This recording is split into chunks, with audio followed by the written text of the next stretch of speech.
تمام تعریف حمد و بزرگی کا مستحق صرف اور صرف اللہ تبارک و تعالیٰ ہے۔ سید الانبیاء و خاتم النبیین محمد اکرم صلی اللہ علیہ وسلم پر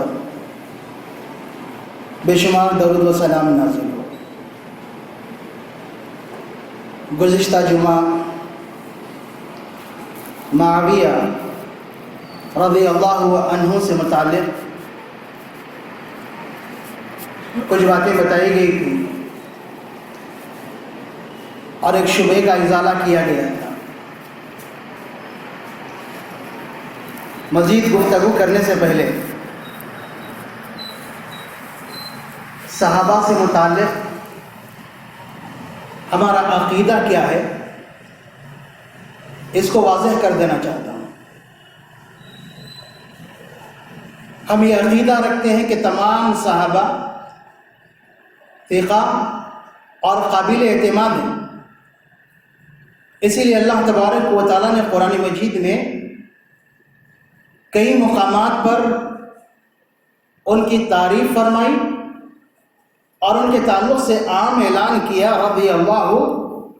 عنہ کہ اللہ تبارک و تعالیٰ ان سے راضی ہو گئے،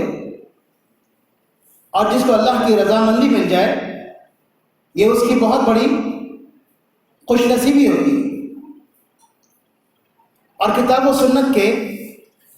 دلائل کی روشنی میں ہم کہتے ہیں کہ صحابہ پر لعن طعن کرنا، انہیں برا بھلا کہنا یہ حرام ہے، کسی مسلمان کے لیے جائز نہیں۔ اور اسی طریقے سے ہم یہ مانتے ہیں کہ اگر کوئی ان کی شان میں گستاخی کرتے ہیں تو انہیں اس سے باز آ جانا چاہیے، کیونکہ نبی کریم صلی اللہ علیہ وسلم کا فرمان ہے کہ من سب اصحابی فعلیہ لعنت اللہ والملائکۃ والناس اجمعین، کہ جو میرے صحابہ کو برا بھلا کہے ان پر اللہ کی، فرشتوں کی اور تمام لوگوں کی لعنت۔ اسی طرح ہم عقیدہ رکھتے ہیں کہ سارے صحابہ بغیر کسی استثناء کے، کسی کو الگ کیے بغیر سارے کے سارے صحابہ جنتی ہیں، کیونکہ اللہ تبارک و تعالیٰ نے اس کی بشارت دی ہے۔ اور وہیں پر ہم یہ بھی عقیدہ رکھتے ہیں کہ صحابہ سے محبت کرنا چاہیے، اور خصوصاً اہل بیت سے، اور اہل بیت سے محبت کو ہم ایمان میں شامل مانتے ہیں۔ اور اسی طریقے سے ہم مانتے ہیں کہ حضرت حسین رضی اللہ تعالیٰ عنہ کی شہادت بہت ہی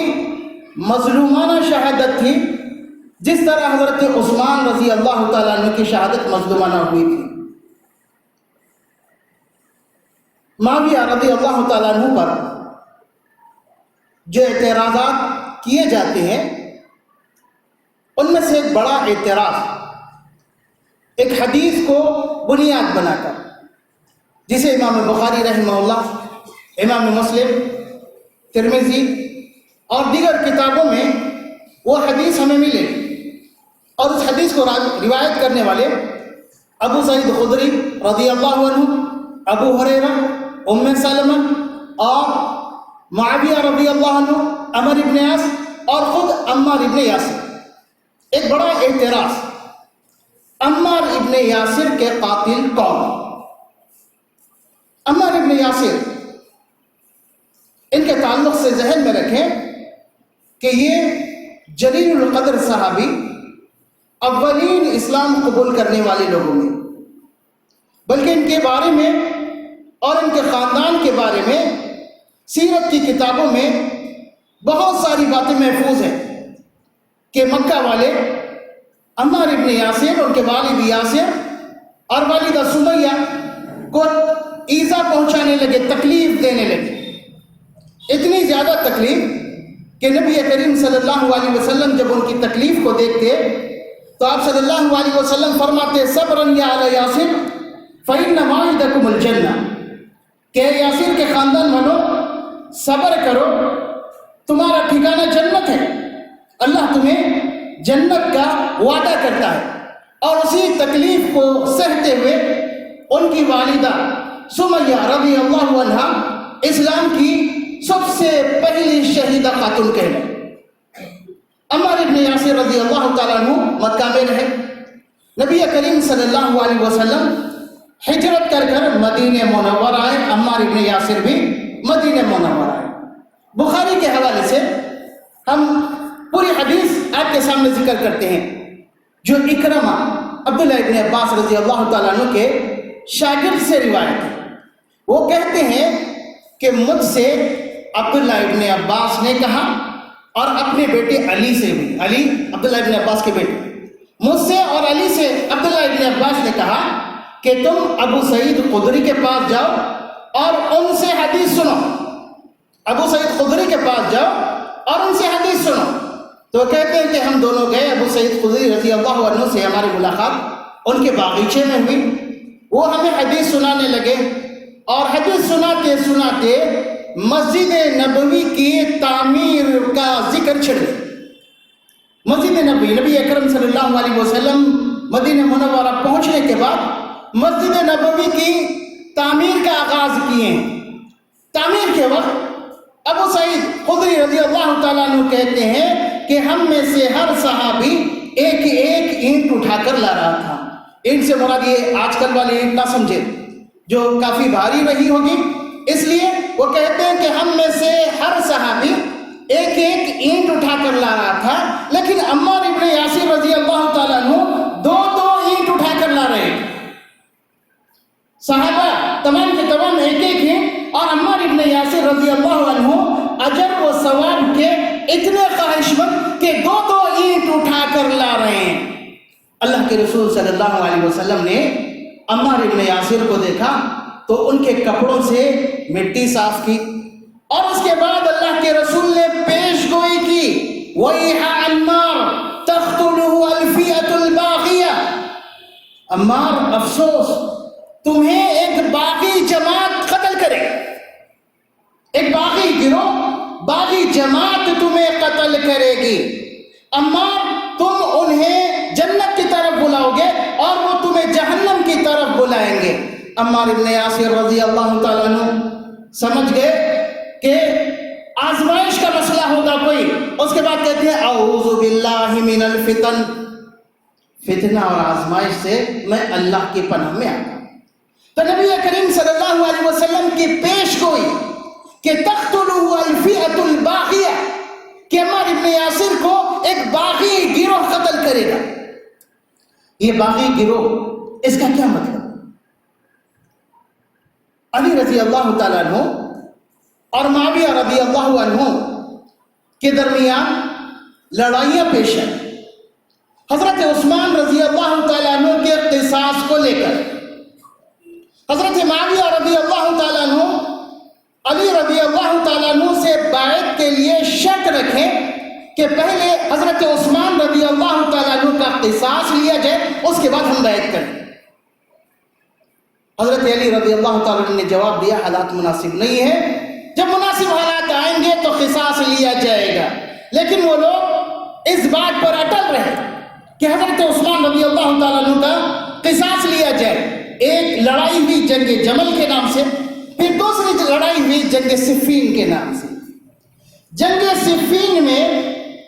حضرت عمار ابن یاسر رضی اللہ تعالیٰ عنہ کو قتل کر دیا گیا، وہ شہید ہو جنگ صفین۔ اس سے بہت سارے شارحین حدیث نے استدلال کیا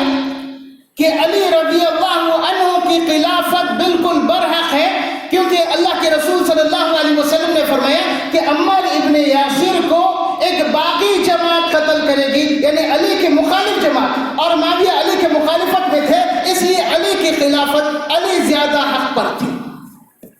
لیکن وہیں پر الفئۃ الباغیہ کا معنی شارحین حدیث نے، علامہ ابن حجر اسقلانی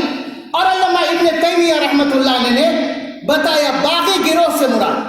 باغی گروہ سے مراد اسلام سے خارج نہیں، باغی گروہ سے مراد اسلام سے خارج نہیں، باقی گروہ، بلکہ کچھ اور شارحین حدیث نے اس کا ایک اور معنی بتایا کہ بغا کا یہ لفظ دو معنوں کے لیے استعمال ہوتا ہے، ایک چاہنا، مطالبہ کرنا، اور دوسرا زیادتی کرنا، فساد کرنا۔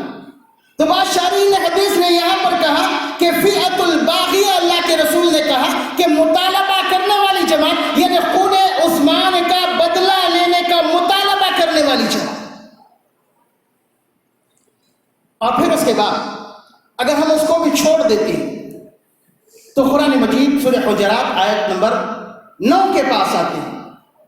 جس میں اللہ تبارک و تعالیٰ ارشاد فرماتا ہے وَإِن طَائِفَتَانِ مِنَ الْمُؤْمِنِينَ اخْتَتَلُوا فَأَصْلِحُوا بَيْنَهُمَا۔ مومنوں کی دو جماعتیں اگر آپس میں لڑ بیٹھیں، مومنوں کی دو جماعتیں آپس میں لڑ بیٹھیں تو فَأَصْلِحُوا بَيْنَهُمَا، ان دونوں کے درمیان صلح کرا دیں۔ اللہ تبارک و تعالیٰ نے لڑنے والی جماعت کو اور جس سے لڑا جا رہا ہے دونوں کو مومن کہا، کسی کو فاسق یا کسی کو باغی نہیں کہا، جو لڑ رہا ہے وہ فاسق ہے یا باغی ہے، اللہ تبارک و تعالیٰ نے نہیں کہا، بلکہ دونوں کو مومن کہا۔ فَأَصْلِحُوا بَيْنَهُمَا، دونوں کو اللہ تبارک و تعالیٰ نے مومن کہا۔ تو حضرت معاویہ رضی اللہ تعالیٰ عنہ کی جانب سے جو قصاص کا مطالبہ تھا اور جو لڑائی تھی وہ ان کا اجتہاد تھا، وہ اپنے آپ کو حق پر مانتے تھے کہ خون عثمان کا بدلہ لیا جانی چاہیے، کیونکہ اگر بدلہ نہیں لیا گیا تو باقی جس طرح حضرت عثمان رضی اللہ تعالیٰ عنہ کو قتل کی اور بہت بڑا فساد پھیلائے، وہی سے ہی فساد پوری اسلامی سلطنت، پورے اسلامی خطے میں پھیلے گا۔ حضرت معاویہ رضی اللہ عنہ کی جماعت لفظی طور پر اسے باقی کہہ سکتے ہیں، لیکن حقیقی طور پر وہ باقی نہیں تھے۔ اگر اس جنگ کے حالات اور اس کے بعد کے حالات پر غور کریں تو یہ بات بالکل واضح ہو جائے گی۔ جنگ صفین میں حضرت علی رضی اللہ تعالیٰ عنہ نے معاویہ رضی اللہ تعالیٰ عنہ کے مطالبے کو قبول کر لیا کہ ہم اپنے درمیان ایک حکم، ایک ثالث مقرر کریں گے۔ اگر وہ معاویہ رضی اللہ تعالیٰ عنہ باغی جماعت جو اصطلاح میں اسلام سے خارج یا اسلام سے بغاوت کرنے والے اس معنی میں اگر ہوتے تو ان سے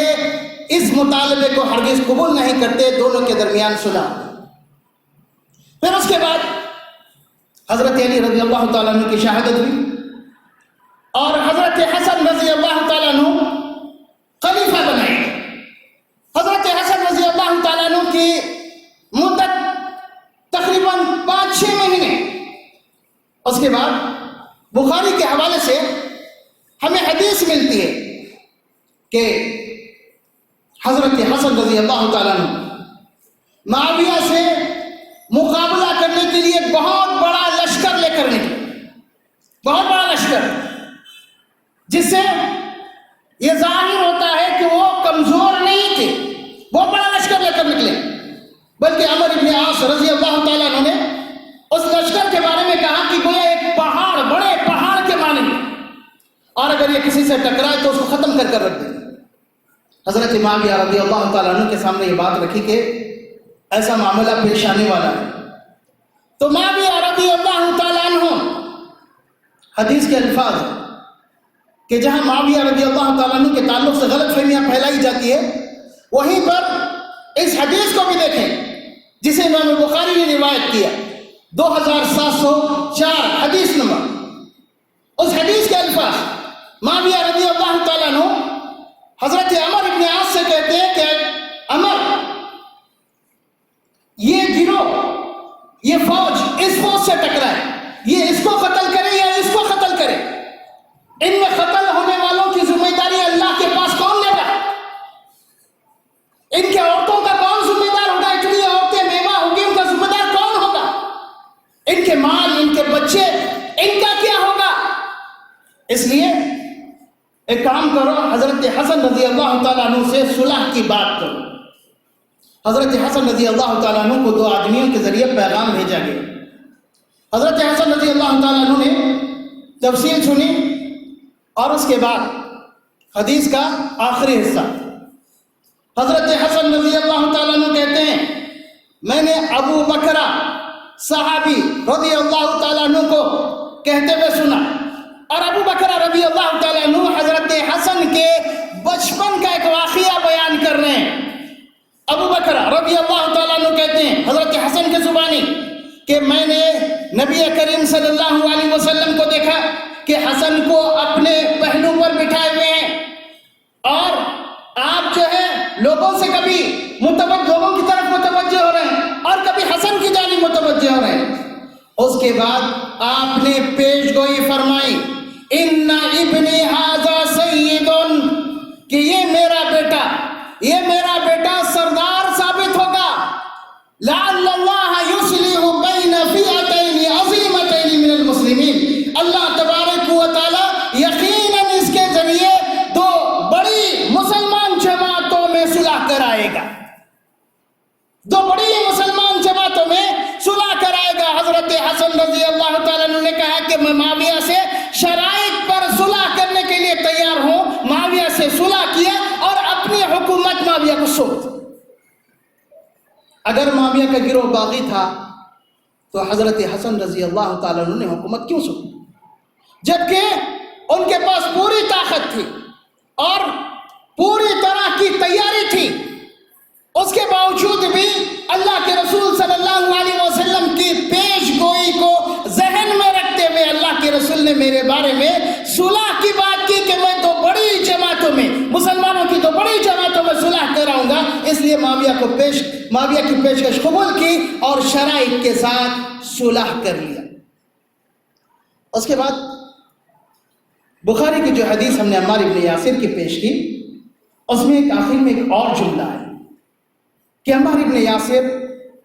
لوگوں کو جنت کی طرف بلائیں گے اور وہ لوگ عمار ابن یاسر کو جہنم کی طرف بلائیں گے۔ تو شارحین حدیث نے اس کی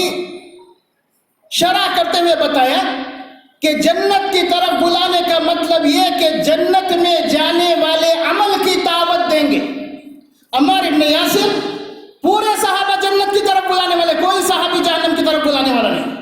لیکن یہاں پر عمار ابن یاسر کے تعلق سے جو کہا گیا کہ وہ جنت کی طرف بلائیں گے، یعنی جنت میں جانے والے، جنت میں داخل کرنے والے عمل کی طرف بلائیں گے۔ وہ عمل کیا؟ اطاعت، امیر کی بیعت اور اطاعت۔ اس مسئلے پر جنگ ہو رہی تھی تو عمار ابن یاسر ان کو اس کی طرف بلائیں گے اور وہ لوگ عمار ابن یاسر کو جہنم کی طرف بلائیں گے۔ اس کا مطلب بتایا گیا کہ وہ لوگ عمار ابن یاسر کو کہیں گے کہ تم اطاعت چھوڑو، بیعت اور اطاعت چھوڑو اور ہمارے ساتھ شامل ہو جاؤ، اور یہ ہوا ہے، لوگوں نے عمار ابن یاسر کو اس طرح کی دعوت دی ہے۔ پھر اس کے بعد نبی کریم صلی اللہ علیہ وسلم کے ان صحابہ، ان کی عظمت مسلمہ ہے۔ یہ ہوا ضرور کہ ان کے درمیان اختلافات ہوئے، لیکن ان کے اس اختلافات کی وجہ سے کسی پر انگلی اٹھانا درست نہیں، کسی پر بھی انگلی اٹھانا درست نہیں۔ اور خصوصاً ہم نے حضرت معاویہ کے تعلق سے کہا تھا کہ معاویہ کو نشانہ کیوں بنایا جاتا ہے، اور یہ بھی بتایا تھا کہ یہ آج کی بات نہیں ہے، بلکہ صحابہ کے زمانے سے ہی یہ شروع ہو چکا تھا۔ جب سبائیوں کو حضرت عثمان رضی اللہ تعالیٰ عنہ کے قتل کرنے سے اتنا زیادہ فائدہ نہیں ہوا تو ان لوگوں نے کئی چالیں چلی۔ اس میں سے ایک یہ کہ انہوں نے دیکھا معاویہ کاتبین وحی میں سے، معاویہ کاتبین وحی میں سے ہے۔ اللہ کے رسول صلی اللہ علیہ وسلم بہت سے افراد ایسے تھے جو قرآن کے نازل ہونے کے بعد دستیاب ہوتے تھے، انہیں وحی لکھایا کرتے تھے، معاویہ بھی تھے۔ تو معاویہ رضی اللہ تعالیٰ عنہ کاتبین وحی میں سے تھے، اور ان کے متعلق بہت سارا مواد یا بہت ساری باتیں اچھالی جا سکتی تھی، اس لیے انہوں نے اچھالنی شروع کی۔ بدنام معاویہ کو کرنا ہی نہیں ہے، معاویہ کے ساتھ ساتھ قرآن کو اور قرآن کے تعلق سے لوگوں کو شکوک و شبہات میں مبتلا کر کہ معاویہ ایک غلط آدمی تھا جب اس نے اس طرح کی روش اختیار کی تو پھر قرآن لکھا کرتا تھا اس کی باتیں بھی نہ قابل قبول، آخر میں یہ بات آنے والی۔ تو معاویہ رضی اللہ تعالیٰ عنہ کو نشانہ بنانے کا یہ مقصد رہا ہے، تو یاد رہیں۔ اسی لیے سلف نے معاویہ رضی اللہ تعالیٰ عنہ کو معیار قرار دیا کہ یہ ہمارے لیے معیار ہے۔ اگر کوئی ان کو گالی دیتا ہے، ان کو برا بھلا کہتا ہے، تو ہم سمجھتے ہیں کہ یہ سارے صحابہ کو گالی دینے والا اور برا بھلا کہنے والا ہے۔ ایک اور چیز ذہن میں رکھیں، واٹس ایپ اور فیس بک پر ایک نہیں، ایسے ہزاروں لوگ ایسی ذہنیت رکھنے والے صحابہ کے تعلق سے، اور اپنا پورا وقت اس میں ضائع کر رہے ہیں، پورا وقت لگا دے رہے ہیں۔ اللہ تبارک و تعالیٰ نے آپ کو دین اسلام پہنچانے کا مکلف کیا۔ اگر صحابہ کے تعلق سے اور پچھلی لڑائیوں اور اختلافات کے تعلق سے بات کرنے کے بجائے، اس پر محنت کرنے کے بجائے دین اسلام کو لوگوں تک پہنچانے کی کوشش کی جائے، تو اس سے بہت بڑا کام ہو سکتا، بہت بڑا کام ہو سکتا۔ حضرت علی رضی اللہ تعالیٰ عنہ کو اللہ کے رسول نے خیبر پر حملہ کرنے کی ذمہ داری دی۔ حضرت علی نے کہا کہ اللہ کے رسول، میں جاتے ہی حملہ کر دوں؟ تو نبی کریم صلی اللہ علیہ وسلم نے فرمایا، علی نہیں، اگر اللہ نے تمہارے ذریعے ایک آدمی کو بھی ہدایت دیا تو تمہارے لیے سرخ اونٹوں سے زیادہ قیمتی ہو۔ ایک آدمی کو بھی تمہارے ذریعے ہدایت مل جائے تو سرخ اونٹوں سے زیادہ قیمتی ہوگا۔ تو نبی کریم صلی اللہ علیہ وسلم اور آپ کے صحابہ اسلام کو آگے پہنچانے کی، لوگوں تک پہنچانے کی بات کیا کرتے تھے، لیکن ہم اختلافات میں الجھ کر رہ گئے۔ اب سوال یہ ہے کہ صحابہ کے تعلق سے ہمارا موقف کیا ہونا چاہیے؟ قرآن مجید میں اللہ تبارک و تعالیٰ ارشاد فرماتا ہے کہ والذین جاؤوا من بعدہم، اللہ تعالیٰ نے مہاجرین کا ذکر کیا اور انصار کا ذکر کیا، مہاجر صحابہ کا ذکر کیا اور انصار صحابہ کا ذکر کیا، اور اس کے بعد فرمایا والذین جاؤوا من بعدہم، اور جو لوگ ان کے بعد آئیں، جو لوگ ان کے بعد آئیں وہ کیا کہتے ہیں؟ ربنا اغفر لنا ولاخواننا الذین سبقونا بالایمان، کہ پروردگار تو ہمیں بھی بخش دے، ربنا اغفر لنا، کہ پروردگار تو ہمیں بخش دے، ولاخواننا الذین سبقونا بالایمان، اور ہمارے ان بھائیوں کو جو ہم سے پہلے اسلام میں سبقت کر گئے ہیں، اور صحابہ کا طبقہ سب سے پہلے اسلام میں سبقت کرنا۔ ابن ابی لیلہ اس آیت کے ضمن میں کہتے ہیں کہ اللہ تبارک و تعالیٰ نے اس آیت میں 3 گروہ کا، 3 قسم کے لوگوں کا ذکر کیا۔ ایک وہ جو مہاجر رہے، مہاجر صحابہ، دوسرے انصار صحابہ، اور تیسرے ان کے بعد آنے والے جو ان کے لیے دعا کیا کرتے تھے۔ تو ابن ابی لیلہ کہتے ہیں کہ تم چاہتے مت بنو، 3 میں سے ہی رہنے کی کوشش کرو، 2 تو تمہارے بس میں نہیں۔ مہاجر صحابہ میں تم شامل نہیں ہو سکتے، انصار میں شامل نہیں ہو سکتے،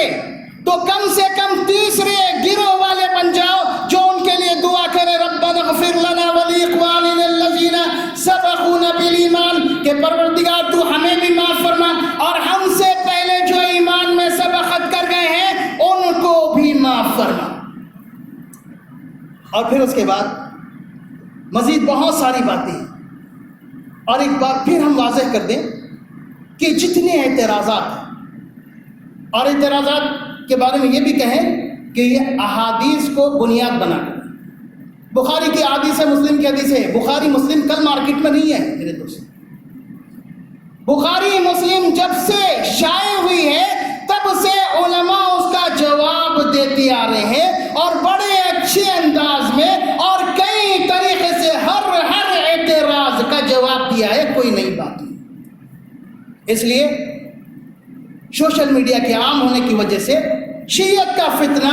مستشرقین کا فتنہ اور بہت سارے فتنے ہمارے سامنے آ رہے ہیں۔ میں اہل حدیث نوجوانوں سے یہ درخواست کروں گا کہ اپنی قوت، اپنی توانائی اس میں صرف نہ کریں، اس کے بجائے کتاب و سنت کو عام کرنے کی کوشش کریں۔ کتاب و سنت کی اللہ تبارک و تعالیٰ نے ارشاد فرمایا کنتم خیر امہ اخرجت للناس تأمرون بالمعروف وتنہون عن المنکر، تم بہترین امت ہو، لوگوں کے لیے وجود میں لایا گیا، تمہارا کام کیا ہے؟ تم معروف کا حکم دیتے ہو، منکر سے روکتے ہو، نیکیوں کا حکم اور برائی سے روکنا، یہ ہماری پہچان ہونی چاہیے۔ اس لیے ہمیں چاہیے کہ ہم اپنی اصلاح کریں اور صحابہ اکرام رضوان اللہ علیہم اجمعین کی عظمت و احترام کریں، ان کے بارے میں کوئی بری بات نہ کہیں، ان کے اختلافات میں اللہ تبارک و تعالیٰ انہیں معاف کرنے والا ہے، اللہ تبارک و تعالیٰ نے